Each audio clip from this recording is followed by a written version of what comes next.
forma, eu gostaria que vocês escrevessem aí se está todo mundo escutando bem. Tá? Nesse momento, quem estava na sala de espera já deve ter entrado e consegue escrever.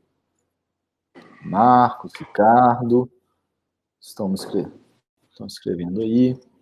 Ótimo. Então, confirmado que vocês já entraram. Agora, me digam se o som tá bom, tá? Como a gente não tem retorno, é importante a gente saber de vocês, se vocês estão ouvindo bem. Vocês me escutam bem? Tem algum problema de som? Som ok.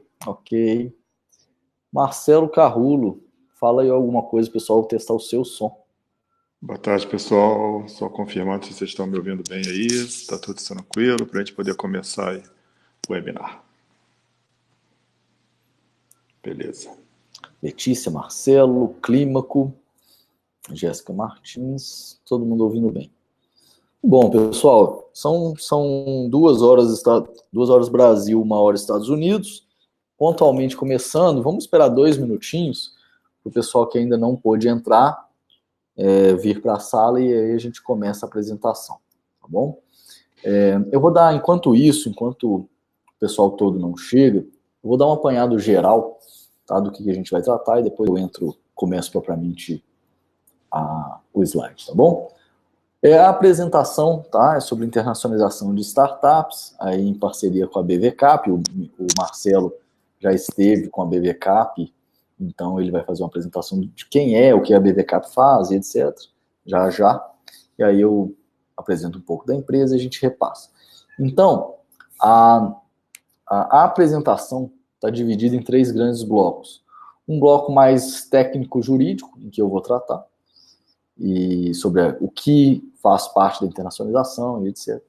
Depois uma segunda parte com o Marcelo e a terceira para perguntas e respostas, tá bom? Vamos ver se já tem gente aí que eu inicie. Acho que já pode começar, né, Marcelo? O que você acha? Sim, acho que já tem uma galera grande aqui. A gente está com mais de 100 inscritos. Nós já temos aí com mais de 40 dentro da sala. Show de bola. Beleza, então vamos lá.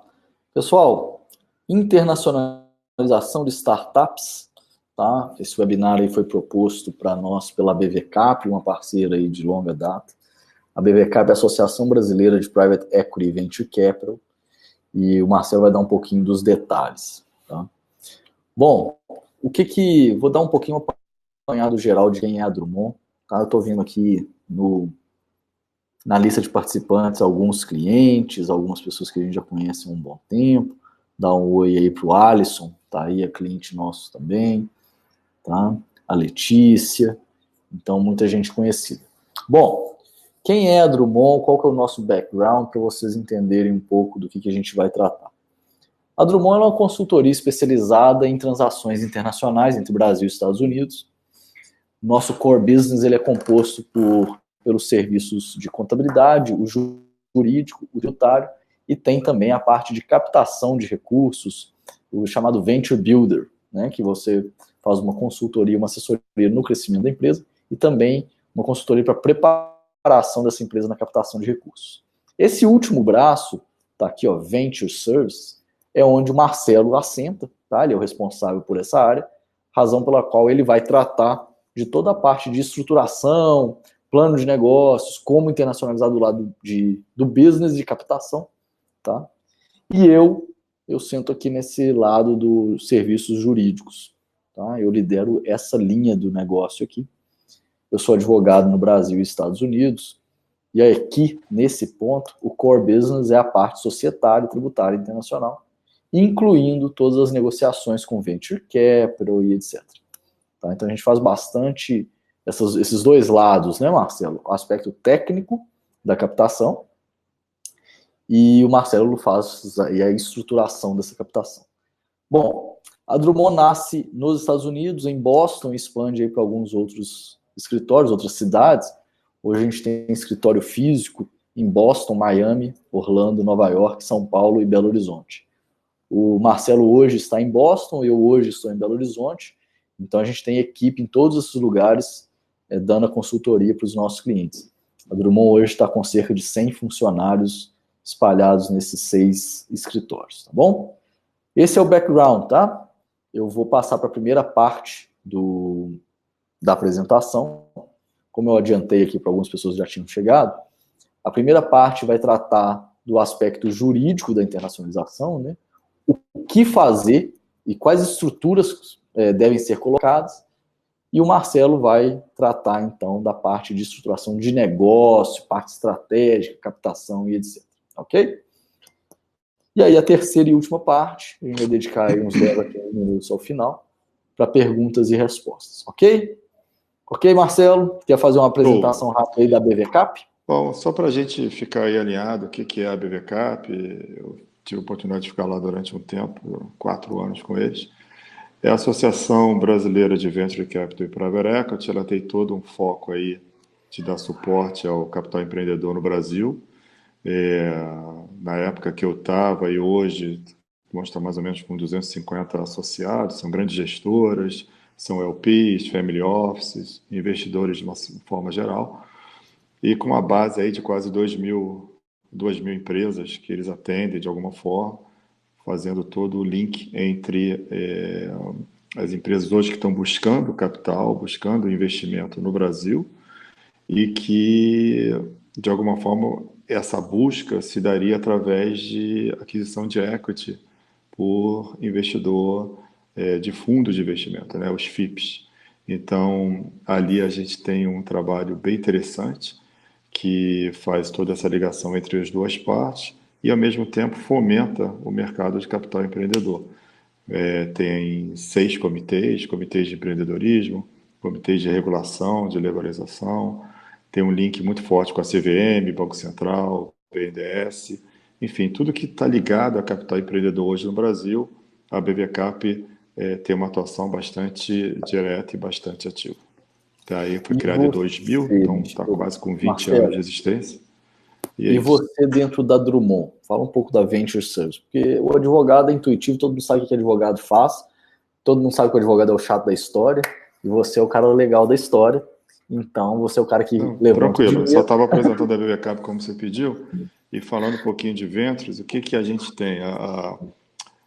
Esses 4 pilares que estão aqui da Drummond. A Drummond tem todo um trabalho de serviços financeiros, que é a parte de contabilidade de produtos, tem a área de legal, que está com o Pedro, tem uma área de advisors, que faz muita relação transacional, então faz um due diligence, fusões e aquisições, auditorias, etc., plano de negócios, e tem uma área de ventures que a gente tenta hoje trazer empresas, até na nossa base de clientes ou não, que estão buscando escalar utilizando o capital de terceiros, utilizando investimentos.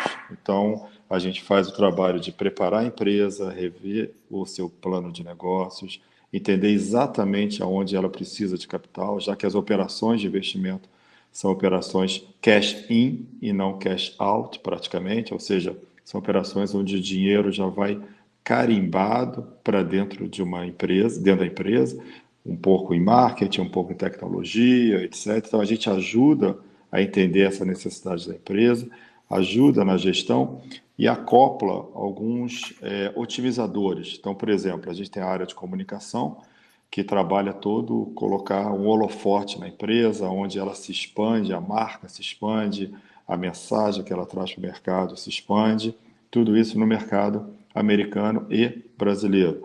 A gente tem a área contábil, então a gente dá um trato nos números para que eles fiquem com uma credibilidade alta, para que a gente, na hora de mostrar esse número para os potenciais investidores, há uma segurança muito grande. Os investidores praticamente não fazem due diligence nessas análises, porque já existe um número dentro de casa trabalhado pela própria Drummond. E aí um trabalho de ajuda ao empreendedor de se apresentar ao investidor. A gente faz um pré-roadshow, que na verdade é chegar nesses alguns investidores da nossa rede, a grande maioria já clientes da Drummond, e esses próprios validam o modelo de negócios. Estressam o modelo de negócio, validam o modelo de negócio, analisam, discutem, até que a gente chegue num deck e num pitch final, que aí sim a gente vai atrás de investidores, que é o que a gente chama de rodada de fundraising, ou seja, que é levantar o capital junto a investidores institucionais. Então, praticamente é isso que a Venture Services faz. Ela tem uma pegada de venture builder, uma pegada de captação e uma oportunidade da empresa escalar de forma estruturada. Marcelo, eu vou dar um exemplo que aconteceu hoje, né? O nosso departamento de comunicação compartilhou conosco uma publicação da Exame de um cliente nosso, chamado Onsurance. A Onsurance faz a nova modalidade de seguros, que são seguros por minuto. Então, hoje, no mercado, você vai atrás, no Brasil, Mafre, uma seguradora. A Mafre vai fazer o seguro do seu carro por ano. A Onsurance ela está trazendo para o mercado o seguro por demanda. Então, você liga o seguro do seu carro só quando você está em risco. E hoje o Departamento de Comunicação compartilhou uma reportagem muito interessante da Exame a respeito da empresa. E aí foi muito legal, foi muito gratificante ver que essa reportagem da Exame, toda essa promoção da empresa, esse crescimento, essa organização da empresa foi feito aí com você e pela sua equipe. Então, esse é um exemplo daquilo que você disse. Olha, a gente faz a parte, né, de crescer a empresa e ajudar a empresa na gestão também. Queria dar esse exemplo. Até para o pessoal ter uma ideia, Pedro, do resultado disso, essa empresa, a gente começou a fazer um trabalho com ela no início de abril, maio, e hoje, com toda essa parte de comunicação atrelada, a marca sendo mais conhecida, contratos novos sendo fechados, ela cresceu em torno de 600%, ou seja, 6 vezes a quantidade de receita dela mensal. Então, ela começou a escalar de forma bastante significativa. Marcelo, antes eu vou fazer essa apresentação, um bate-papo mesmo, para ir acrescentando aí conceitos, ideias e conhecimento para o pessoal. Eu anotei alguns termos que você disse na sua apresentação, mas que talvez não sejam de conhecimento de todos. LP e FIPS. Você falou assim, tem LPs, tem FIPS. Explica para o pessoal o que é um LP, o que é um FIP, e depois eu vou explicar mais detalhes o que é cash in, cash out. Foram também termos que você passou. Tá, vamos lá. Desculpa, gente. Às vezes a gente começa a usar as siglas e fica... Mas vamos lá. Não é nada muito complicado, né? Se a gente pensar numa estrutura, você tem uma empresa precisando de dinheiro, está querendo captar, e aí de onde vem esse dinheiro, né? O FIP é um fundo de investimento e participação, uma figura que começou no Brasil em 1994, 95, com a privatização das teles, e depois o grande primeiro fundo de seed capital montado aí de FID foi em 2003, com o Criatec 1 do BNDES, e as grandes iniciantes desse processo, mais a CRP lá no sul do Brasil, e depois isso começou a acontecer de forma mais significativa a partir de 2009. Então é um mercado relativamente novo no Brasil. Nos Estados Unidos é bem mais maduro. O FIP é um fundo de investimento e participação, onde nada mais é que um instrumento financeiro, onde investidores viram cotistas desse fundo. Então, por exemplo, um fundo de pensão, uma pessoa como investidor institucional que tem uma capacidade de investimento maior, eles compram cotas desse fundo e esses investidores, donos dessas cotas, nós chamamos de LPs, que são Limited Partners. Na verdade, eles são cotistas de um fundo. O fundo passa a ser gerenciado por uma GP, que é uma GP, que é uma General Partner, e essa gestão desse dinheiro nada mais é do que ir atrás de empresas e comprar pedaços dessa empresa. Então, a gente tem o LP, que são os investidores, botam dinheiro num fundo, esse fundo é gerenciado por uma GP, que é uma General Partner, que é uma gestora de fundos. Essa gestora vai ao mercado buscar empresas para ela comprar pedaços dessa empresa. Ela roda durante 4, 5 anos dentro dessa empresa e depois ela precisa sair da empresa porque ela precisa vender aquele percentual, porque ela precisa devolver o dinheiro para o fundo para devolver o dinheiro para os cotistas. Então é um ciclo. O investidor bota no fundo, o fundo pega o dinheiro, gerencia, compra a empresa. Depois ele vende essa participação, devolve dinheiro para o fundo e o fundo devolve dinheiro para o LP devidamente remunerado, com uma expectativa de 5, 6 vezes o que ele colocou de dinheiro. Como isso tem um prazo, um fundo normalmente dura de 8 a 10 anos no máximo, ela obrigatoriamente tem que sair da empresa em algum momento, porque ela precisa devolver o dinheiro para o fundo, fechar o fundo e o dinheiro, no fim do dia, ir para o cotista. Tá bom? Então, explicando a estrutura, é isso. Por isso que as pessoas olham e falam assim, pô, mas a gestora comprou um pedaço da minha empresa, por que que ela quer que tão rápido essa empresa cresça? Porque, por alguns motivos. Primeiro, para que ela escale, e segundo, que na hora dela sair, ela ganhe dinheiro com o que ela colocou. Então, ela comprou 20% de uma empresa por 1 milhão, ela quer que esses 20% valham 5, 6 milhões depois de um período que ela tiver lá dentro. Ela vende e devolve o dinheiro devidamente remunerado para o investidor. Ficou claro, pessoal? Marcelo, ótima explicação. Vou falar em termos técnicos. E coloquei aqui na tela o slide sobre a estrutura de Limited Partnership. Pessoal, o FIP, e aí vou usar termos brasileiros, tá? O FIP é um fundo que tem cotistas, ok? Nos Estados Unidos, esse FIP, ele é chamado, ok, de Venture Capital. Pode ser um Venture Capital, pode ser um Private Equity, mas ele é um fundo de investimento. Ele geralmente ele é estruturado de forma Limited Partnership. Então pensem, Brasil, FIP e cotista. Estados Unidos, Limited Partnership, e em cima, o que é o cotista? É o Limited Partner, LP. Tá? A diferença aqui é que o FIP é regulado no Brasil, tá? O FIP tem várias questões de liquidez, etc., registros e tudo. E as Limited Partnerships americanas, que atuam como Venture Capital, Private Equity, não são reguladas na grande maioria das vezes. Tá? Então, tecnicamente falando, são essas duas estruturas entre Brasil e Estados Unidos. O que é importante notar aqui, no Limited Partnership, para trazer para a realidade de vocês, você, empresa, está atrás do dinheiro de um fundo, certo? Você já foi ao fundo se apresentar e se vender para o investimento. Pois bem, aquela pessoa com quem você está conversando, o gestor do fundo, já fez esse exercício que você está fazendo também. Ele, em determinado momento da vida do fundo dele, precisa fazer o que você está fazendo na frente dele, que é o quê? Pedir o dinheiro. Ele pede o dinheiro para quem? Para o cotista. Então, o gestor do fundo também um dia já teve que fazer um discurso de venda do seu próprio fundo e pedir dinheiro para alguém. Para quem? Para o cotista. Nos Estados Unidos, para quem? Para o LP, o Limited Partner. Deixa eu falar aqui que é cash in e cash out, tá, Marcelo? Só para repassar com o pessoal. Claro. Bom, o fundo tem um dinheiro, ok, que ele quer investir numa startup de sucesso, que vai crescer. Ok?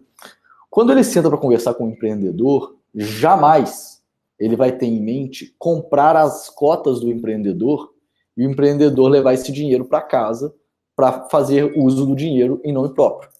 Se fizesse isso, seria o chamado cash out, ou venda secundária, em que um sócio vende para o fundo. Quando um sócio vende as suas cotas para um fundo, 0 desse recurso entra na empresa. Bom, o fundo não quer que a empresa cresça? Que bem faz para a empresa um dinheiro que só circula entre sócios? Nada. Por isso que o fundo nunca vai trabalhar com a ideia de cash out, de operação secundária.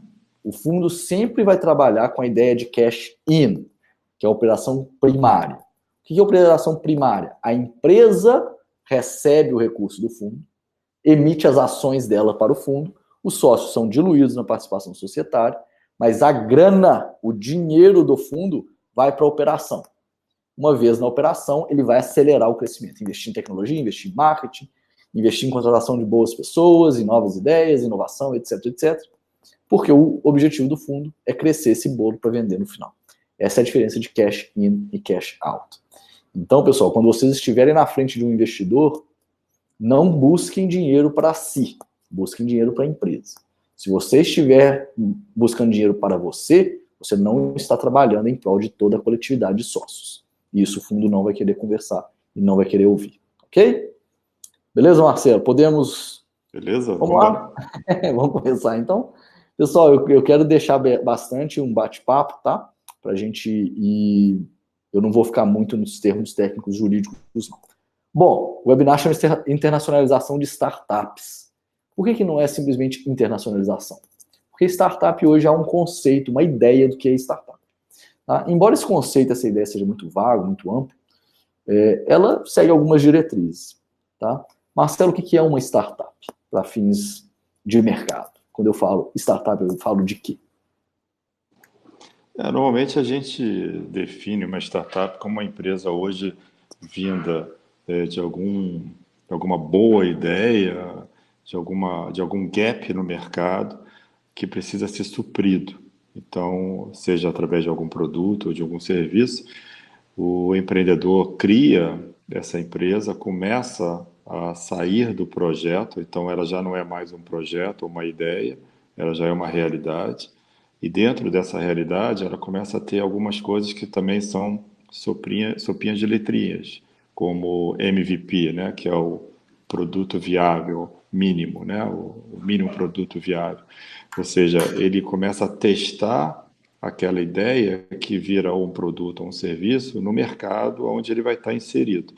Esse contexto a gente costuma definir como uma startup, ou seja, está começando, está iniciando, ela está entendendo aonde ela está se colocando no mercado e, se possível, que ela tenha um potencial de crescimento, que não seja uma ideia vaga, uma ideia que não venha de uma demanda.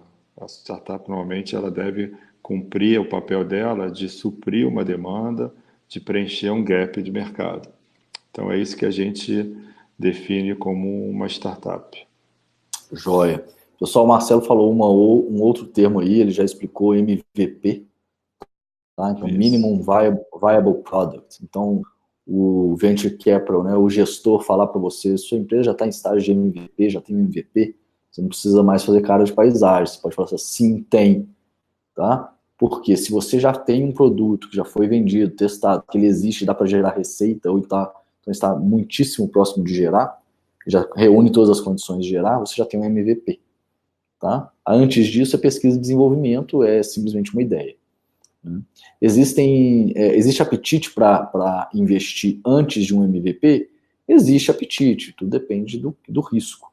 Mas, em regra, os fundos institucionais vão entrar mais nesse estágio de MVP já. Lá na frente da apresentação, o Marcelo vai apresentar o que é um seed capital, onde que os family and friends entram, onde que os venture capital funds entram, etc. Ok? Pessoal, falando de internacionalização, então, eu vou apresentar para vocês muito rapidamente, tá? Eu vou voar por esses slides aqui, algumas estruturas jurídicas básicas, porque eu prefiro muito mais falar do estratégico e da captação, que é a segunda parte, junto com o Marcelo, batendo papo, do que a gente se perder em conceitos jurídicos, tá? Quando eu estiver falando de internacionalização, um ponto muito importante, tá, é a estruturação jurídica, contábil e de governança da empresa. Por quê? Porque o seu investidor, tá, vai querer ver, o seu fornecedor vai querer ver, tá, o seu futuro empregado vai querer ver. Ou seja, todo mundo quer fazer negócio com uma empresa estruturada e bem estruturada para expandir. Tá bom? Business Plan, primeiro ponto que você tem que levar em consideração. Business Plan não é um produto jurídico, não é algo formal, mas é um exercício que você tem que fazer e bem. Tá?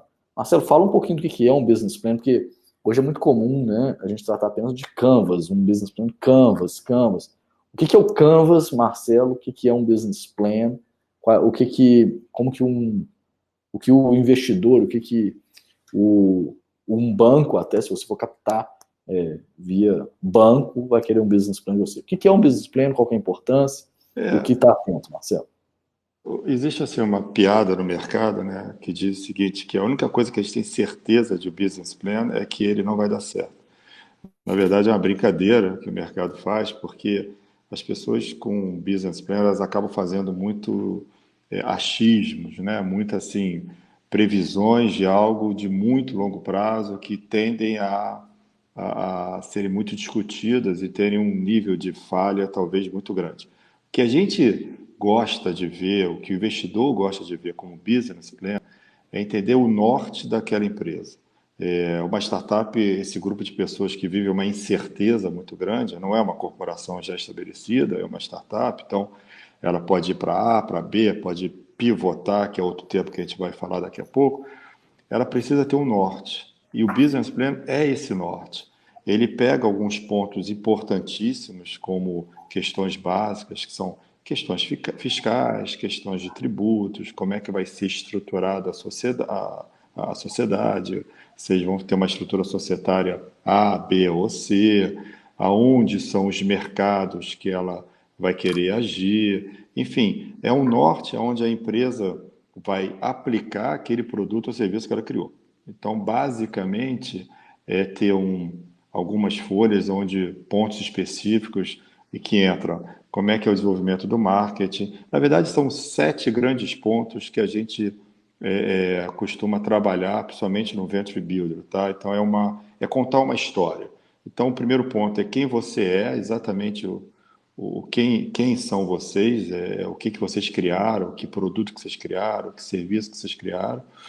O segundo é que mercado que vocês vão atingir, para onde vocês estão querendo colocar o teu produto, o teu serviço. O terceiro, que tipo de diferencial você possui, ou seja, você é algo de estado da arte, você é algo disruptivo, você é uma continuidade de um produto ou não, você tem um modelo diferente de venda e de crescimento, enfim, qual é o teu diferencial? O quarto é o quanto que você hoje necessita de dinheiro para você crescer. Ou seja, você está precisando de um investimento próprio, você está precisando do seu primeiro cliente, você está precisando de investimento de terceiros. Então, é o quarto grande ponto. O quinto é o que você promete entregar com esse dinheiro, na medida que você vai receber e está prevendo um nível de crescimento X, Y, Z. O sexto ponto é aonde exatamente você vai crescer, em que mercado você vai atuar usando esse novo dinheiro que está entrando na empresa. E o último ponto é a equipe, que é o ponto principal, que é o ponto mais importante de todas as análises dos investidores. É a equipe, ou seja, quem é que está ali capacitado para entregar todos os outros 6 pontos, para receber o capital, para trabalhar esse capital, para ganhar market share, ganhar mercado, ser diferenciado e conseguir a escalabilidade que está buscando. Então, o business plan é um grande norte. Para a startup, ele é importantíssimo, a despeito da piada, da brincadeira, mas é muito importante. Agora, tem que se gastar um esforço nele que não seja o de você gastar toda a dinâmica, toda a energia da empresa. Ele precisa ser um norte. E esse norte precisa ser dinâmico. Um plano de negócios que não seja dinâmico, ele não funciona. Ele precisa ser algo que, ao invés de criar uma amarra para a empresa, ele cria o norte, mas permita que a empresa, aos poucos, vá crescendo da maneira como o mercado vai reagindo a ela. Então, é praticamente isso. E ele está sempre errado, né, Marcelo? Porque é um plano. Ele não vai ser... Ele é um plano. Ele não é uma adivinhação, ele é um plano. E a realidade vai mudar ele para lá e para cá, você vai pivotar. O plano de negócio não se faz e nunca mais revisita ele, coloca na gaveta e pronto. Você acompanha. Você vai sempre ajustando ele. O seu plano de negócio você faz e refaz continuamente para tocar o seu business, ok? Pessoal, do ponto de vista de estrutura, tá? Alguns aspectos importantes quando vocês estiverem trabalhando na internacionalização. Eu vou passar alguns aqui. Proteção da marca, a gente coloca aqui como o segundo passo, porque dá para fazer antes mesmo do estabelecimento no exterior, no nosso caso aqui, no estabelecimento nos Estados Unidos, então é algo que dá para fazer antes da empresa se estabelecer. E por que é importante fazer antes? Para que não exista todo o dispêndio de colocação dessa marca no mercado, identidade visual e posicionamento de mercado, para depois você ter que desfazer isso tudo, porque você descobriu que sua marca conflita com uma outra empresa, com uma outra marca no local de atuação. Isso acontece o tempo inteiro. A gente tem muita gente que nos procura depois de receber uma notificação de conflito de marca. Então, aí a gente tem que refazer, negociar com a outra parte, etc. E óbvio que sai muito mais caro do que se você atuar preventivamente e registrar. ok? Não vou passar muito aqui não, porque eu quero chegar lá na parte de dinheiro, como diz a minha pequena sobrinhazinha, dinheiros. Ela acha que $1 é $1, $2 são vários dinheiros, não um dinheiro só. Então a gente vai chegar lá e o Marcelo fala na segunda parte. Planejamento tributário, pessoal. Planejamento tributário é importante para a sua empresa operacional, tá? Independentemente de captação de investidor, ok? Por quê? Porque você vai pagar menos tributo e apenas o tributo que você deve pagar. O planejamento tributário, ele te entrega uma redução de custo, tá? E segurança jurídica. Planejamento tributário não é buscar tentar pagar menos a qualquer custo. Não é isso. Planejamento tributário é você fazer a melhor formatação para um pagamento justo e dentro das leis. Muitas vezes você paga mais tributo porque não se planejou para pagar o justo, tá? Outra questão importante de planejamento tributário é dar a você o conhecimento de um custo importante da empresa, né? Isso é muito comum em empresas brasileiras muitíssimo bem-sucedidas. Quando elas chegam até nós, ela tem tudo planilhado. O plano de negócio dela está muito bom. Ela já tem todo o mercado, toda a cadeia logística para fazer o produto chegar, ou já tem todos os prestadores de serviços alinhados, os distribuidores, os canais, os representantes comerciais, mas ela não sabe quanto custa, em termos tributários, operar nos Estados Unidos. E aí você tem uma planilha de custos, etc., onde o bottom line está aqui e tem um monte de custo tributário que a empresa não conhece.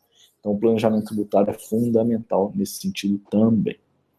Bom, vou passar aqui. Tributação nos Estados Unidos rapidamente. Estruturação da empresa, tá? E eu vou para entidades. Pessoal, tipos de entidade nos Estados Unidos. O Ricardo Drummond, meu mesmo sobrenome. Depois você fala se somos primos, viu, Ricardo? Porque Drummond tem bastante gente aí, deve ser primo. Se é de Minas ou se é do Rio, ali da região região da Zona da Mata, pode ser parente. Tipos de entidade. Basicamente, nos Estados Unidos, o Ricardo de Belo Horizonte. Ricardo, depois a gente vai voltar na sua pergunta e todas as outras, tá? Os pessoal podem mandar perguntas, ok? E depois a gente repassa ao final, consolidando tudo. Tipos de entidade. As entidades, tá? E as estruturas societárias, elas vão variar de acordo com o que você deseja. Okay? Qual é o seu objetivo na internacionalização? Vou dar um exemplo. Se você vai operar nos Estados Unidos sem nenhuma busca de investidor externo, ou seja, você vai operar com capital próprio, ou quando muito com dívida natural, né, dívida de banco e etc., com capital de giro, eu não vejo aí muita necessidade de tornar complexa a estrutura, tá? Pode optar por uma LLC, por exemplo, que dá flexibilidade tributária. Lembra do planejamento? Aqui a gente está conversando entre planejamento e societário. Planejamento tributário vai te pedir uma flexibilidade. A LLC, que é uma estrutura societária, vai te conceder essa flexibilidade. Então, uma LLC, ela entrega para você tudo que você precisa para uma operação. Proteção patrimonial, governança básica, flexibilidade tributária, desburocratização do dia a dia da empresa, ok? Agora, se o objetivo for outro, e aí é muito comum, a gente atende muitas empresas que estão nos Estados Unidos não só para operar no mercado consumidor, mas também se tornar atraente para o mercado investidor, aí uma corporation é mais adequada. Tá? Por quê? Porque ela traz uma complexidade de governança mais conveniente para fundos de investimento e etc. Então, um Venture Capital Fund, ele vai querer adquirir o quê? Ações preferenciais, com algumas características de preferências, como assento no board, preferência de distribuição, recompra, etc. Essas preferências, que são mais complexas do ponto de vista societário, elas se encaixam muito melhor na corporation. E é essa a razão pela qual essas empresas que estão captando no early stage já se estruturam como corporation, ok? Então, a gente vai conversar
Eduarda, da comunicação da Drummond.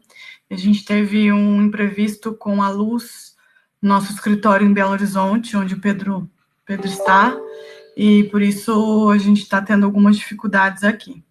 Ele acabou de me mandar uma mensagem agora falando que está conectando, tentando voltar, então espero que vocês compreendam e logo, logo a gente está de volta. Obrigada.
Alô?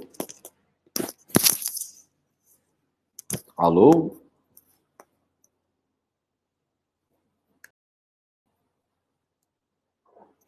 Alô? Eu não escuto. Deixa eu ver. Oi, Pedro, tá me ouvindo? Eu estou te ouvindo bem, Pedro. O pessoal está te ouvindo de Ótimo. novo. Vamos lá. Ótimo. Beleza. Teve um pico de energia aqui e caiu. Marcelo, você caminhou alguma coisa aqui? Onde que eu Não, retomo? eu também fiquei travado. Acabou que você estava como host, acabou o meu ficando travado aqui também. Joia. Pessoal, voltamos. Uma das lições é que quem tiver a ideia de uma startup para plataforma de webinar, né, tá aí. Que não caia quando um dos apresentadores cai. Aí já é um bom, já tem o MVP, né, meu Marcelo? Pessoal, vamos lá, desculpem os problemas técnicos, teve um pico de energia aqui e a gente conseguiu voltar.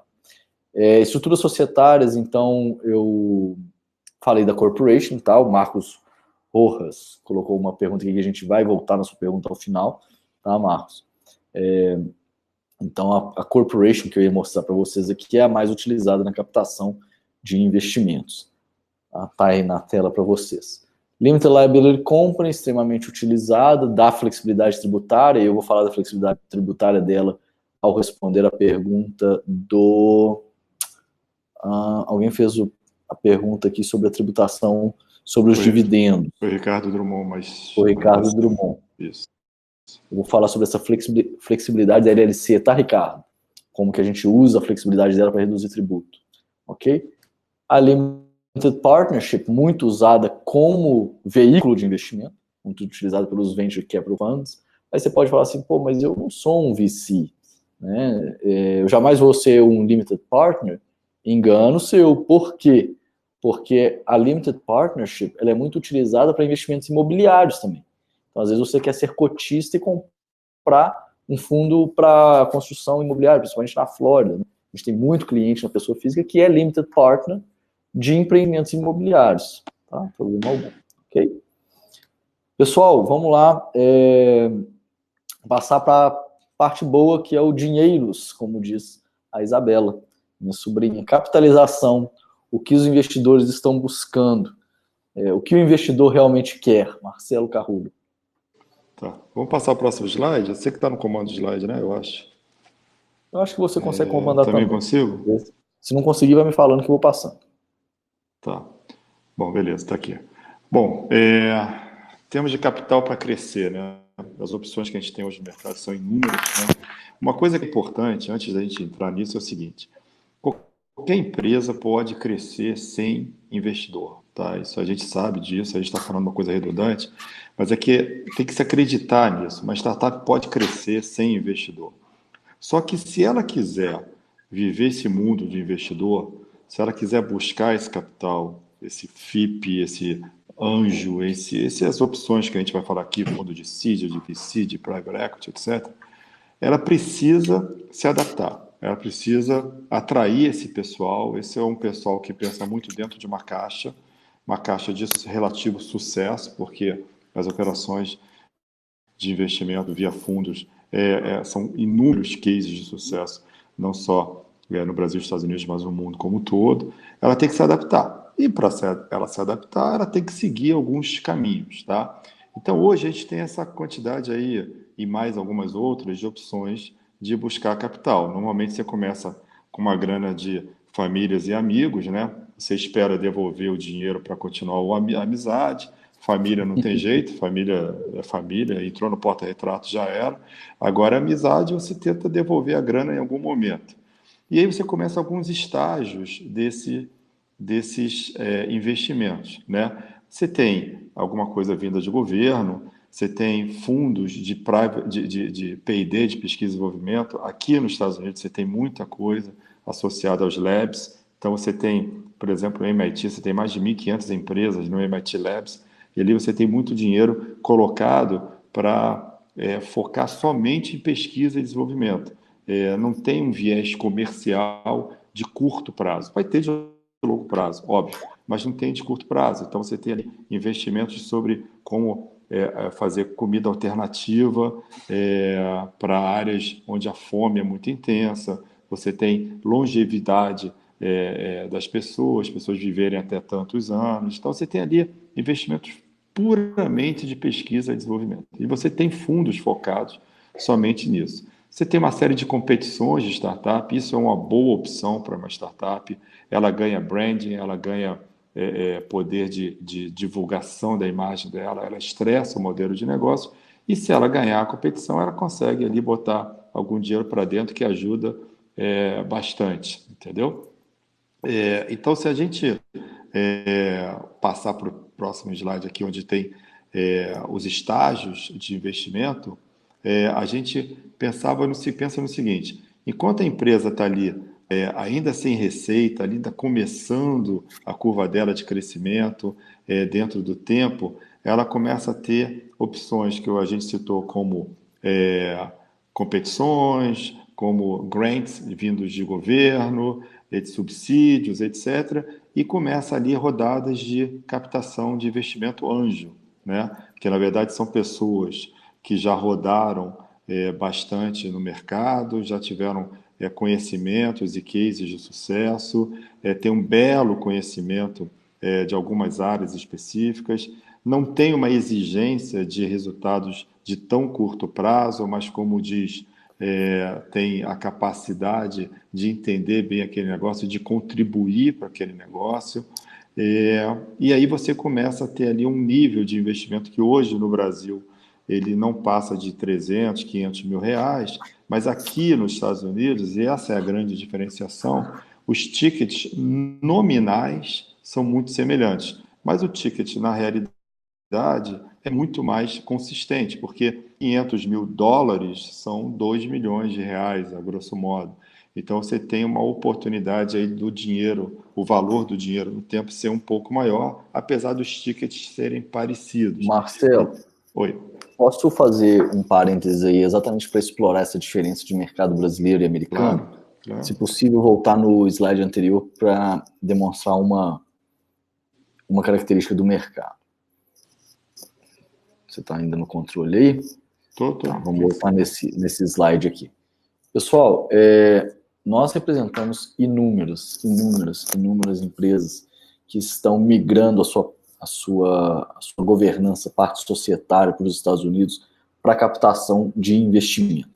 Por quê? Porque esse fluxo aqui de potenciais investidores é muito mais amadurecido, esse mercado investidor é muito mais maduro em termos de número, de sofisticação, em termos de valores aportados do que no Brasil. Tá? Family and Friends, onde que eles estão? Estão no Brasil, ok. Anjos, alguns no Brasil. Tá? Governo, subsídio existe nos Estados Unidos? Existe também. Né? Tem os endowments para P&D, etc. Agora, essa indústria aqui de fundos de seed, VC, VC aqui é Venture Capital, tá? E Private Equity. Venture Capital. É muito mais, tá? Forte, muito mais amadurecido nos Estados Unidos do que no Brasil. De forma que a migração da empresa para os Estados Unidos em busca de investidor dá uma exposição a ela e uma capacidade dela captar recursos muito maior, ok? Então isso é uma característica do mercado americano e isso é importante enfatizar aí para vocês, tá? Eu só queria voltar nesse ponto, Marcelo, para mostrar que o mercado americano, ele não é um mercado americano, ele não é um mercado grande apenas do ponto de vista consumidor, mas também investidor. Então as empresas não se internacionalizam apenas para conquistar mercado consumidor, mas também mercado investidor. Tá? Perfeito. Ok? Pode voltar lá, Marcelo. Obrigado. Então, tranquilo. Inclusive aqui, essa opção hoje de equity crowdfunding, que no Brasil foi regularizada em 2016, 2017, é uma excelente opção, porque crowdfunding todo mundo conhece como funciona, né? Que é popular uma vaquinha, que todo mundo pega um dinheiro daqui, um dinheiro dali, mas o equity crowdfunding é mais interessante, porque você consegue pessoas com tickets muito baixos, assim, 100 pessoas com $1.000 cada uma, elas formam uma SPE, que é uma sociedade de propósitos específicos, que na verdade é uma empresa, né? Uma entidade jurídica, e várias dessas pessoas pingam dinheiro nessa entidade jurídica, juntam esse bolo e aí vira um grande investidor de $100.000, que é um dinheiro bastante relevante para uma startup. Então, essa modalidade de equity crowdfunding, que aqui nos Estados Unidos é bastante rodada, é uma bela opção no Brasil também. Existem outros aqui, como, por exemplo, um ICO, um IPO. O IPO, todo mundo sabe que é uma oferta pública de ações, uma oferta inicial pública de ações, que é abrir o capital na Bolsa, né? A Bolsa de Valores, seja brasileira, seja aqui nos Estados Unidos, principalmente a Nasdaq, na hora de investir, de abrir capital em empresas de tecnologia. Mas existe também o ICO, que teve um grande momento em 2017, uma grande ressaca em 2018, e agora em 2019 as pessoas voltam a falar, principalmente na Europa e na China, né? Mas, enfim, existe uma série de opções e hoje que a gente quer conversar um pouquinho mais como o Pedro citou, são esses fundos de seed, Venture Capital e Private Equity, tá? Continuando aqui na nossa linha de raciocínio, você tem um estágio inicial da empresa, onde ela buscou aquele dinheiro com um investidor anjo, com um ticket mais baixo, e ela começa a ter um capital semente, que é o seed capital, que ela começa a rodar investimentos interessantes, aí já com fundos de seed, né? Fundos já estruturados, fundos que têm teses de investimento. O que é uma tese de investimento? É um fundo que determina, olha, eu vou investir numa fintech, eu vou investir na área de agronegócios, vou investir na área de educação. E vou investir um ticket entre 1 a 4 milhões de reais, a gente está falando aí de 250 a 1 milhão de dólares, você começa a falar de seed capital. Aqui nos Estados Unidos, ela expande um pouquinho, até 5 milhões de dólares, ainda é considerado um seed capital. Essa é uma estrutura, gente, vou dizer assim, para entender de forma didática isso aqui, tá? Mas esses limites não são tão fortes assim. Então, às vezes, 5, 4 milhões de dólares já começa a ser uma operação de venture capital, às vezes 8, 7 milhões de dólares ainda está no estágio de seed capital, porque as duas variáveis são o tamanho do ticket e o estágio que a empresa está para receber aquele dinheiro. Ela anda um pouquinho, começa a virar realidade, começa a ganhar mercado, começa a ter receita, começa a ser respeitado no mercado, ter uma carteira de clientes de forma significativa, ela começa a ser chamada de uma early stage. E uma early stage são empresas hoje que são alvo de fundos de venture capital, que nada mais são do que fundos do mesma estrutura, muito parecida que um de seed, só que com um ticket mais robusto, mais pesado. Então a gente tem operações de venture capital aí de até 30, 35 milhões de dólares, o que passa os 100 milhões de reais do Brasil. Nesse estágio, a gente começa as rodadas chamadas de Series A, Series B, Series C, que na verdade são rodadas, né? Tentando dar uma simplificada aí nesse todo esse uso, essa terminologia da área de Venture Capital. Na verdade, você tem várias rodadas que você começa a ter as entradas e as saídas de alguém que já estava, a entrada de alguém novo que está chegando. Então, por exemplo, um investidor anjo que colocou lá $100.000 na empresa, quando tiver aqui no estágio de buscar um Venture Capital, aqueles $100.000 provavelmente já deve estar valendo aí uns $400.000, $500.000, ele tende a sair nessa rodada, se capitaliza e continua vivendo esse mundo de anjo, dá uma oportunidade para novos investidores chegarem e pegarem uma nova curva de crescimento da empresa. Beleza? Andou mais um pouco, começou a ficar mais ainda significativa no mercado, começou a crescer de forma escalável, ela começa a ser alvo de operações de private equity. E operações de private equity hoje movimentam bastante o mundo como um todo. Você tem grandes operações de private equity na área de educação, compras de universidades, compras de plataformas de educação bastante significativas. No mundo hospitalar, parte de medicina, você tem redes de hospitais sendo adquiridos e começa a dar uma robustez em termos de ticket. Aí você tem tickets de private equity passando de $250 milhões, o que no Brasil quase que R$1 bi, e operações bastante interessantes, porque eles podem pegar esse dinheiro e comprar alguns ativos que estejam já bastante depreciados, mas que ainda tenham um valor de mercado significativo. Então, por exemplo, quando aconteceu no Brasil esse período aí da Lava Jato, as grandes empresas de construção perderam muito dos seus valores e acabaram tendo bastante dificuldades financeiras.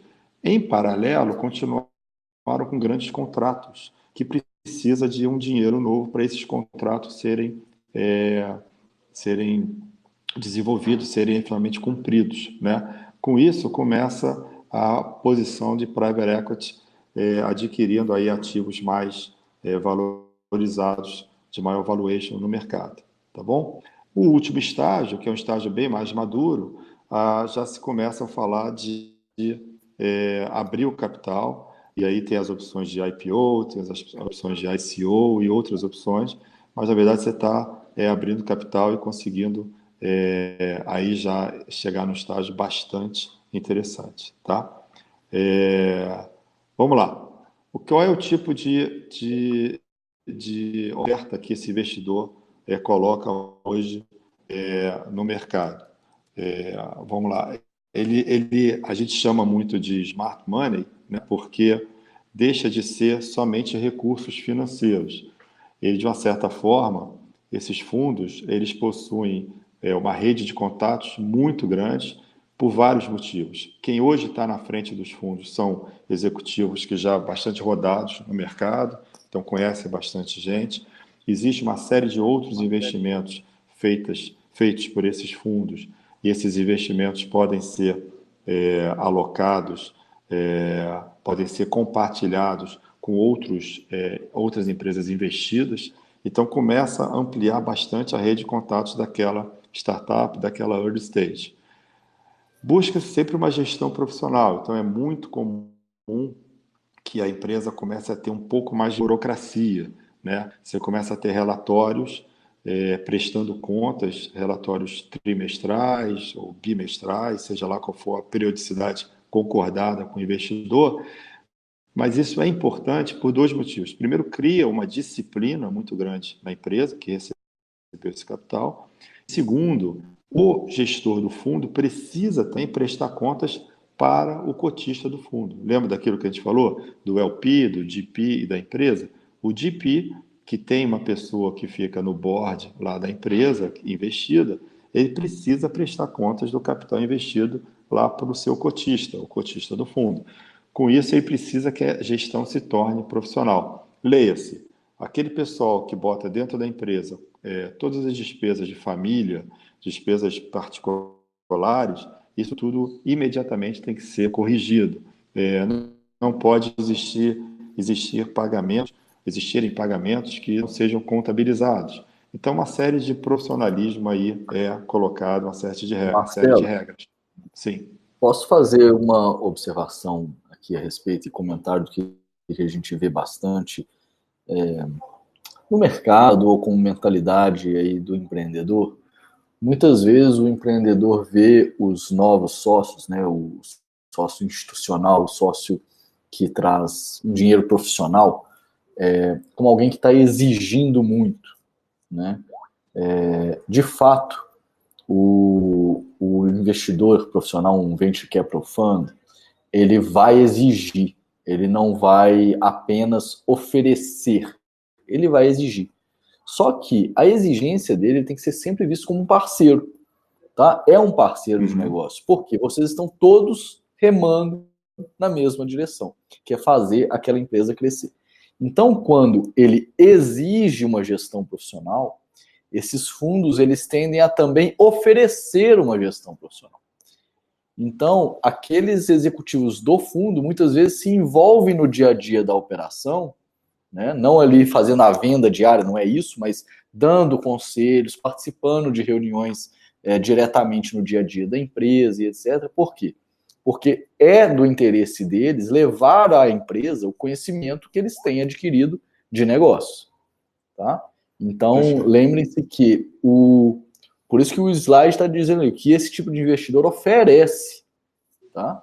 Então vejam, então retirem, quem aqui tiver essa mentalidade, retire a visão de que existem dois lados da mesa. Há o investidor que quer uma coisa e que eu quero outra.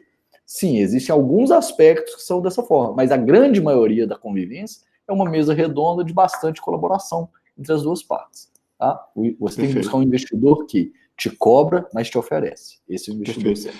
E assim, é importante frisar muito isso, porque ele colocou o dinheiro dentro da empresa e ele precisa, de algum momento, tirar esse dinheiro bastante valorizado. Então, ele precisa que a empresa cresça. Quando ele senta ali na empresa, seja no board, seja nas reuniões de comitê, ou o que tiver que acontecer, ele quer sempre que a empresa se valorize de forma significativa para que, em determinado momento, ele consiga tirar esse dinheiro bastante valorizado. Tá?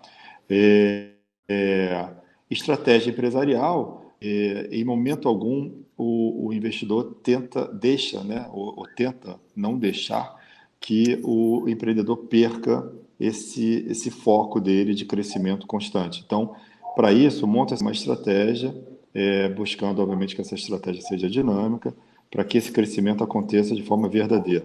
Tá? Executivos, é muito comum que um fundo de investimento no Brasil, nos Estados Unidos, coloque um executivo ou dois dentro da empresa. Normalmente, esse executivo é o cara da grana, é um CFO, um gerente financeiro, alguma coisa assim nesse quesito, tá? Até porque, normalmente, numa startup, você tem o cara que é muito bom naquele produto. Então, por exemplo, você tem uma startup de telemedicina, por exemplo. Você tem um médico muito bom, um cara que conhece bastante, mas que nunca foi um gestor.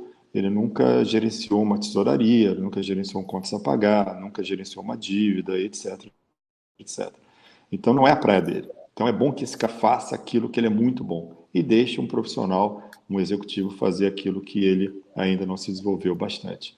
Governança corporativa é um item obrigatório por causa da prestação de contas perante o fundo e, obviamente, por causa do dinheiro colocado. Se esse fundo tiver dinheiro de governo, essa governança é muito mais obrigatória, porque existe uma prestação de contas, não só em nível empresarial, mas em nível governamental também.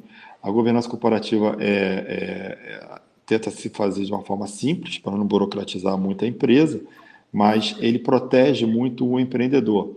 Então, ao invés do investidor entrar no dia a dia da empresa, de tocar ali o dia a dia da empresa, ou vários investidores, ele toca um board, mas, de certa forma, ele só negocia as diretrizes da empresa junto com o empreendedor. Beleza? Marcelo, posso dar um exemplo de governança? E o que ele pede? Perfil. O que ele está Alô? atrás? O que ele quer? Né? De novo, aquela historinha de, olha, quem é você, qual é o teu mercado, se o mercado é grande, é pequeno, etc. Então, ele começa com inovação, seja no processo, seja na parte comercial, seja no negócio em si, tá? A inovação é algo assim muito batido. Alô, Marcelo, você está me escutando? É muito batido hoje. É uma palavra, uma palavra assim que tem inúmeras definições, né? Não, é inovação, é algo inovativo, é disruptivo. Inovação no conceito de um fundo de investimento é aquilo que, primeiro, efetivamente tem uma grande quebra, uma grande disrupção no mercado. Segundo, é muito pouco difícil, é muito difícil de ser imitado, ou seja, tem uma barreira grande para aquele produto. Vou dar um exemplo para vocês. Eu conheci uma empresa que se apresentou para a gente, é uma empresa para trabalhar em agritech, né? Que é agronegócio na área de tecnologia. Essa parte essa empresa, o que ela fez? Normalmente, ela fez um equipamento para ajudar na irrigação de solos. Então, você tem Você tem normalmente como é que se faz a irrigação de solos, né? Você tem aqueles sprinklers e você fica no solo de alguma forma, e na medida que a plantação vai ficando mais pesada, ela vai fazendo um trabalho no solo e vai diminuindo o espaço, vai ficando mais fundo e a água ali é jorrada e tem um gasto absurdo.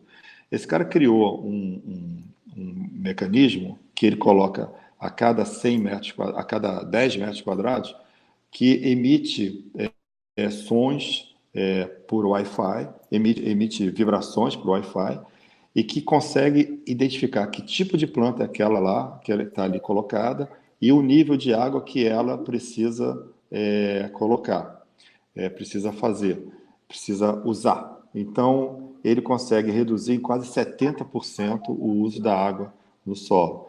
Ou seja, você consegue fazer ali uma redução significativa no teu custo de produção, com um equipamento extremamente inovador, que faz uma disrupção gigantesca em cima do que você tem hoje tradicional numa plantação.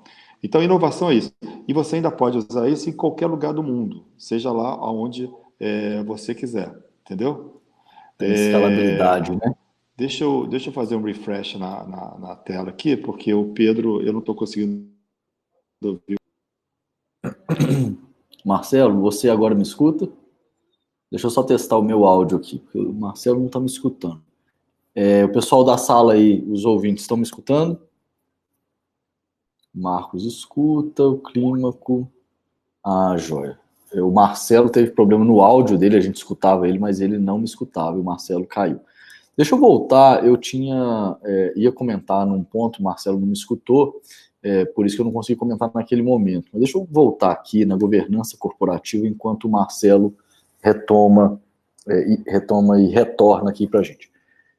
Pessoal, governança corporativa, esse nome muito pomposo, ele tem diversos aspectos dentro desse conceito. A gente poderia fazer um curso de 6 meses só sobre isso. Mas, em 30 segundos, se você quiser definir governança corporativa, mecanismos, tá? A governança corporativa ela vem para estabelecer mecanismos societários e de boas práticas de alinhamento e para alinhamento dos interesses dos sócios. Tá? Então, lembrem do seguinte, você tem, numa empresa que acabou de captar e está crescendo muito, você tem os sócios fundadores, que têm determinados interesses naquela empresa e determinada participação. Eles têm interesse de crescimento no longo prazo, eles têm histórico ali dentro, tá? Eles têm sócios minoritários que não são... que são fundamentais para a empresa, mas muitas vezes não aportaram capital, são desenvolvedores da tecnologia, que tem ali chamado Stock Compensation Plan, etc. Você tem outros sócios, tá, com outros interesses. Por exemplo, o sócio que acaba de entrar, que é o Private Equity ou o Venture Capital Fund. Os interesses aqui não necessariamente são os mesmos. O Venture Capital Fund, ele tem um outro perfil. Ele não conhece o dia a dia da empresa, não está ali girando, por isso que ele precisa de relatórios. Antes, quando eu estava apenas entre sócios operadores do trabalho, a empresa era pequena, todos os donos do negócio estavam no dia a dia da empresa, eu não preciso reportar, certo? Grosso modo, tá, gente? É lógico que existem reports, mas eu não preciso reportar a um terceiro, não preciso ter tanta complexidade. Agora, quando vem um investidor institucional que não está no dia a dia da operação e que ele, investidor profissional, tem que prestar conta dos investimentos que ele faz, bom, aí mudou de figura. Aí eu tenho já um tópico a ser tratado, que é como você, fundador, reporta o desempenho da nossa empresa para mim. Tá? Outras questões, risco, né? Gestão de risco. Tá? Essa empresa, esse novo sócio, quer saber que você toca e gere a empresa dentro de certos padrões de risco. Okay? Eu vou contar para vocês um caso. Marcelo voltou. Marcelo, fala alguma coisa para ver se o seu áudio está bom. Tô aqui. Tá me vendo? Ótimo. Tô te ouvindo. Vou só contar um caso rapidinho sobre governança corporativa para ilustrar bem o que é acomodar os interesses de todos os sócios e ter um mindset correto de posição colaborativa entre sócios, pessoal. Esse caso aconteceu dentro do Instituto Brasileiro de Governança Corporativa. Eu estava participando de um painel sobre governança e lá foi levantado o tópico sobre proteção da propriedade intelectual. Como os investidores viam isso, né? E como os investidores realçam e querem que a empresa faça a proteção adequada da sua propriedade intelectual, com contratos, patentes, registros de marca, enfim. Dá todo o arcabouço jurídico e legal para que eles se sintam protegidos, que a propriedade intelectual da empresa está bem cuidada. E aí uma pessoa disse, olha, mas, né, esse era um empreendedor, mas eu, né, o fundo, algumas pessoas de fundo já tinham mencionado, esse empreendedor falou assim, mas eu não acho isso importante.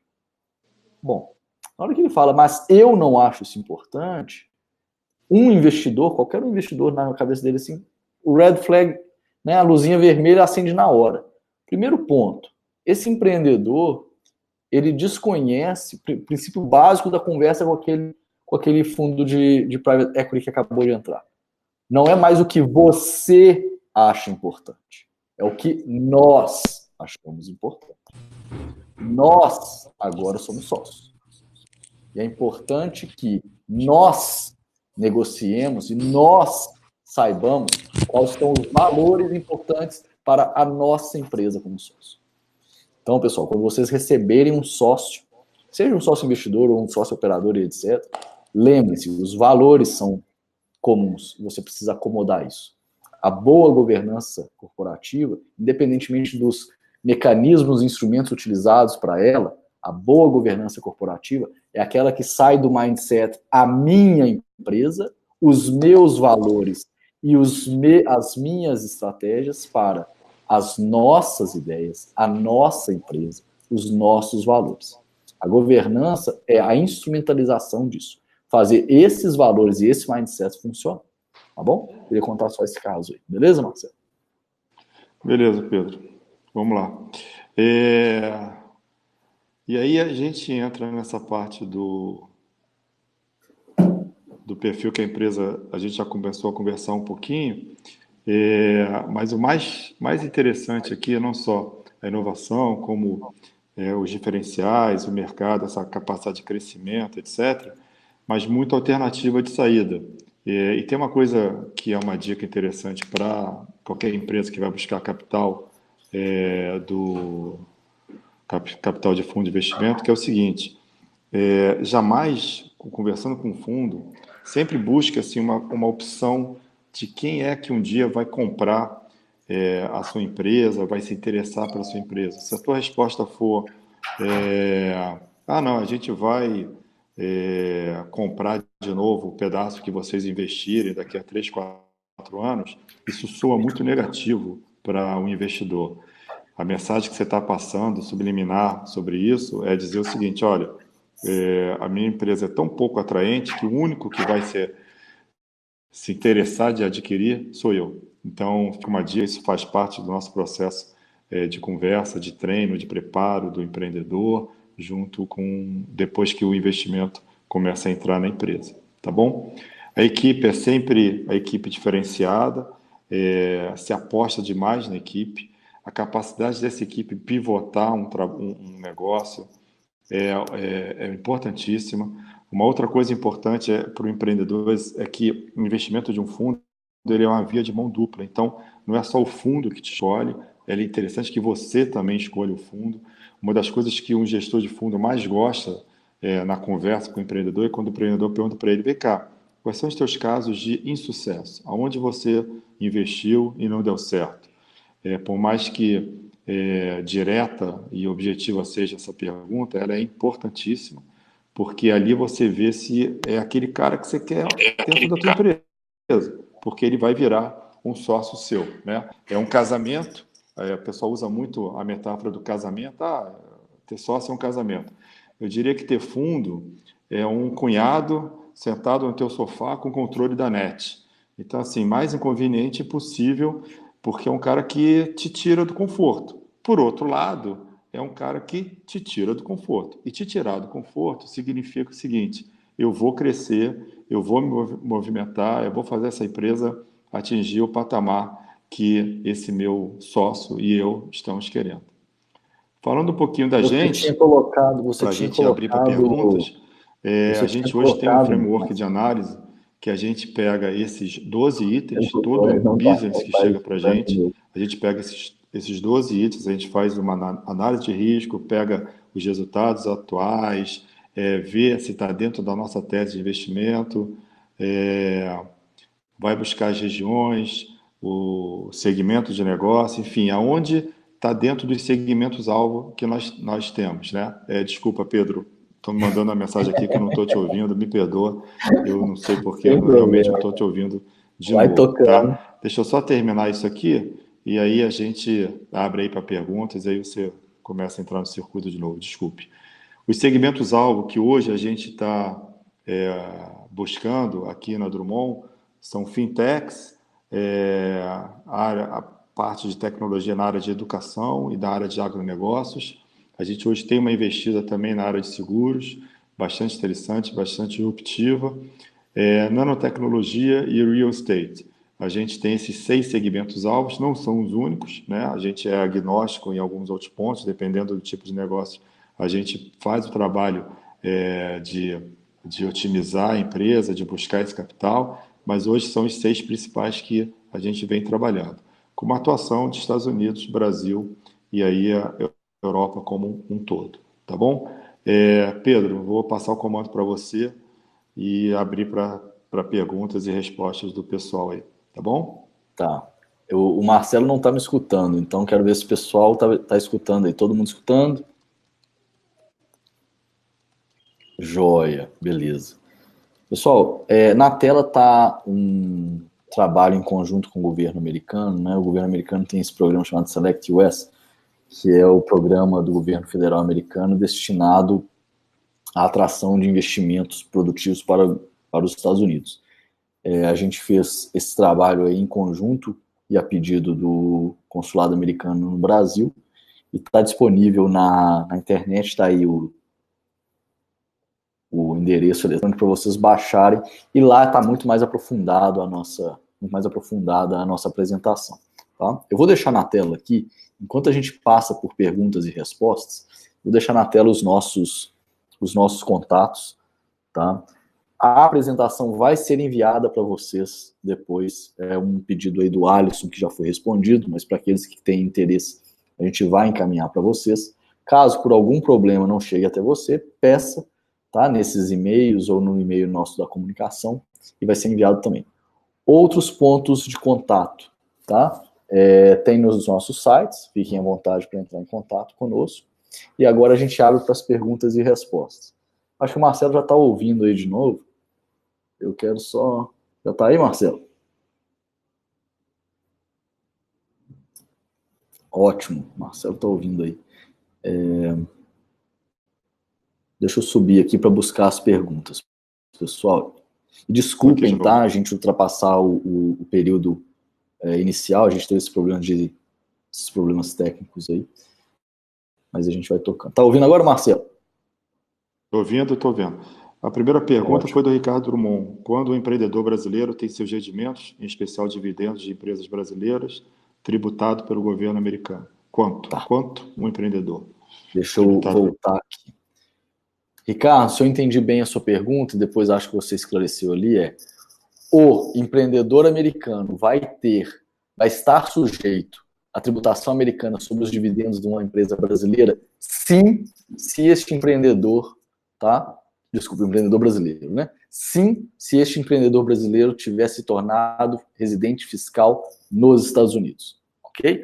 Quais são as formas de se tornar residente fiscal nos Estados Unidos? Tá? Tinha um slide aqui de tributário da residência fiscal americana, que eu estou voltando nela. 2 critérios, quando você tem green card, tá? Se você tiver o green card no dia 1 da entrada nos Estados Unidos, você se torna residente fiscal, e a partir daí você é tributado na sua renda global, inclusive a renda que você obtém no Brasil, inclusive os seus dividendos recebidos no Brasil. Ok? E o segundo critério de você se tornar residente fiscal americano é por presença física. Se você passa mais de 183 dias em solo americano, e aí tem uma escala, tá? Nos últimos 3 anos, 183 dias, nos últimos 3 anos você se torna residente fiscal americano. Essa é uma pergunta que é feita tanto, Ricardo, eu sei até onde você pode ver lá no nosso guia, de tanto a gente falar para as pessoas onde está, página 18.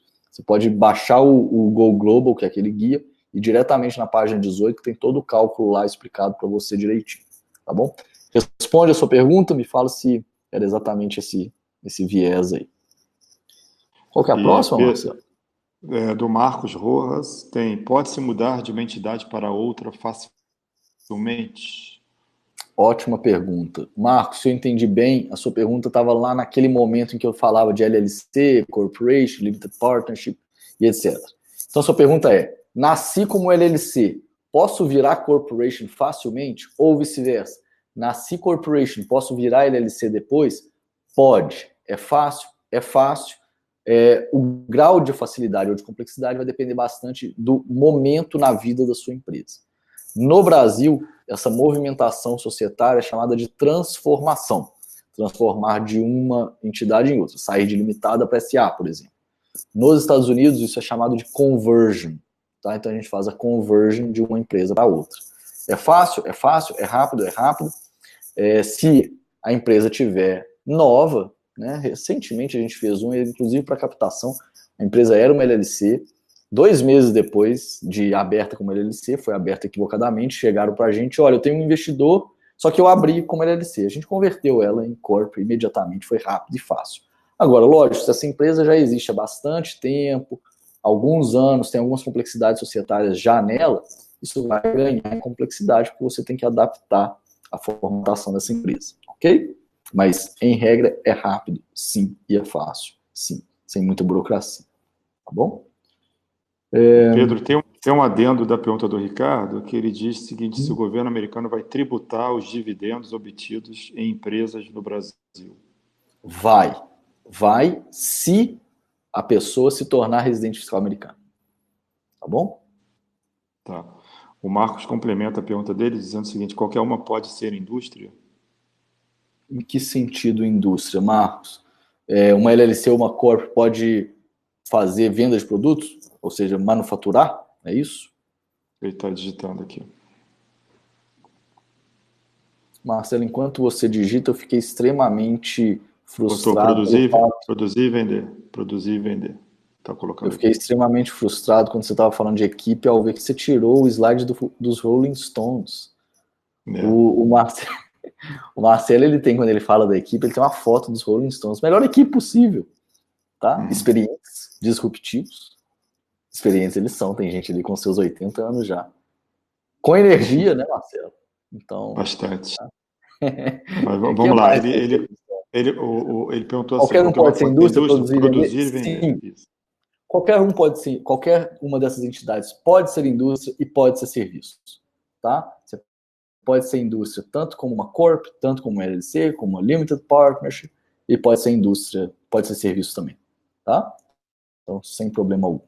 O que você vê normalmente é a Limited Partnership, a LP, sendo destinada mais a investimentos, né, a ser veículos de investimento como Venture Capital ou fundo imobiliário e etc. Ok? Vamos lá. Tem uma pergunta da Fernanda. Vocês podem falar um pouco sobre valuation, como dimensionar a participação de investidor no negócio quando ele coloca todo o capital necessário para a startup? Fernanda, essa pergunta é excelente. É o seguinte, nenhum investidor de fundo vai querer ter mais do que 30% da tua empresa. Por quê? Porque ele precisa que você tenha uma participação relevante na empresa, você, assim, entre aspas, doa, ou seja, você consiga se manter comprometida com a empresa, porque não é ele que vai tocar a empresa, quem vai tocar a empresa é você, empreendedora, é o empreendedor que estiver lá investindo. Então é muito importante que ele não adquira mais do que 20%, 30% da empresa, porque o peso dele, percentual de equity, tem que ser o peso mais baixo, né, na cabeça dele, porque você precisa ficar mais comprometido. O que acontece em termos de valuation? É muito difícil fazer o valuation de uma startup. Você tem ali projeções de fluxo de caixa, múltiplo de EBITDA e você não tem EBITDA. EBITDA são os ganhos operacionais antes de depreciação e amortização. Tá? É uma figura financeira, na verdade é uma figura econômica, mas que você tem um relacionamento direto com caixa. Tá? Então, beleza. Você tem o valuation. Que valuation que você vai fazer? Olha, se você pegar uma startup que está faturando 10 mil reais por mês, na verdade o valuation dela é quase zero. E se o cara vai botar $1 milhão, ele está, na verdade, botando muito mais do que é o valuation da empresa e vale em torno de 100%. O que normalmente você faz, o que você conversa nesse momento, esquece um pouco o valuation da empresa, vamos dizer assim, em termos de cálculo, e diz como se fosse um valuation teórico. Então, está dizendo o seguinte, olha, você vai botar $1 milhão, qual é o percentual que você quer ter aqui da empresa? Eu acredito que você tenha que ter entre 15% e 20% por dois motivos. Primeiro, que mantém seu comprometimento do empreendedor. E segundo, que é importantíssimo, para as próximas rodadas, você tem equity sobrando para diluir o empreendedor e trazer novos investidores. Por exemplo, você fez uma rodada de $1 milhão e vendeu 20% da tua empresa. Sobrou 80 na sua mão. Você vai fazer uma segunda rodada de $5 milhões, você pode disponibilizar mais 20%. Você vai ter dois sócios com 20% e você com 60%. Então, você continua com comprometimento grande na empresa. Agora, imagina se para um investidor anjo, e isso é um cuidado que vocês têm que tomar muito grande, para um investidor anjo você vende 40% da tua empresa, por um valor muito baixo, porque a tua empresa ainda está muito lá embaixo. Aí sobrou 60. Se você for fazer uma rodada depois de Seed Capital e que você queira vender mais 20, o fundo de Seed Capital olha e fala, peraí, tem um investidor anjo com 40, você com 40, eu vou ter 20. Está desbalanceada essa proporção. Não é interessante, deixa de ser atrativo, a não ser que você consiga diluir o investidor anjo. Então, essa questão sobre valuation, ela é discutida muito caso a caso. Se você já roda, já tem EBITDA, já tem faturamento, já tem mercado, você vai para os cálculos tradicionais, que fluxo de caixa descontado, múltiplo de EBITDA, etc., e negocia que aquele dinheiro que está entrando também não adquira tanto percentual da tua empresa. A preocupação é o cap table. Se você ainda é muito negócio do zero, como você está colocando aí, é um caso assim de você não deixar que muito percentual de equity seja retirado da tua empresa, entendeu? Não sei se eu respondi o que você está perguntando. Beleza. A gente zerou de perguntas. De nada. A gente zerou de perguntas. Pedro, 2h29, tua previsão era 2h30. Como é que tá? Tá joia. Eu quero agradecer o pessoal aí. Eu tenho uma ligação agora, mas já disse lá que estou 5 minutinhos atrasado. Tá? Eu gostei bastante, acho que foi bem bacana. Fora os problemas técnicos aí, mas isso aí faz parte. Acho que a gente conseguiu levar, apesar dos problemas técnicos, levar o conhecimento aí para o pessoal. Espero que tenham gostado. Tá? O objetivo maior da Drummond e da BVCap é levar ao mercado conhecimento. Né? Vocês, empreendedores, precisam ter esse conhecimento para se pautar de forma correta na estratégia da empresa, numa negociação, tá? Na internacionalização, na formatação do seu negócio. É lógico que o objetivo aqui não é esgotar o tema, é impossível, mas pelo menos tratar dos grandes temas, dar um norte para vocês, para que vocês possam compreender quais são os pontos principais de atendimento. partir daí é pesquisar, atuar, conversar com as pessoas, tirem dúvida conosco, tá? Então aí os pontos de contato, espero que tenham gostado. Marcelo, muitíssimo obrigado, tá joia? Deixem... Show, gente. Eu que agradeço aí a gentileza de todo mundo estar presente, as perguntas, os contatos estão aí, a gente está aqui para responder pergunta, manda para a gente, que a gente discute a hora que vocês quiserem, tá bom? Eu fico em Boston, eu estou 1 hora de diferença só, até entrar o horário de verão do Brasil, mas a gente aqui está 100% à disposição. Aqui no fundo, sem falar nada, né, Marcelo? A Maria Eduarda, que está lá como Drummond Advisors anfitrião, ela que foi responsável por colocar toda a parte técnica, toda a parte de divulgação. O webinar foi um sucesso, com bastante gente aí. Parabéns a Maria Eduarda também, que é da nossa equipe interna de comunicação. É sempre bom reconhecer o esforço do time, tá bom? Sim. Pessoal, muitíssimo obrigado. Um abraço a todos. A gente vai se falando. Obrigado, Marcelo. Obrigado, Maria Eduarda. Um abraço. Um abraço, tchau, pessoal. gente. Tchau, tchau.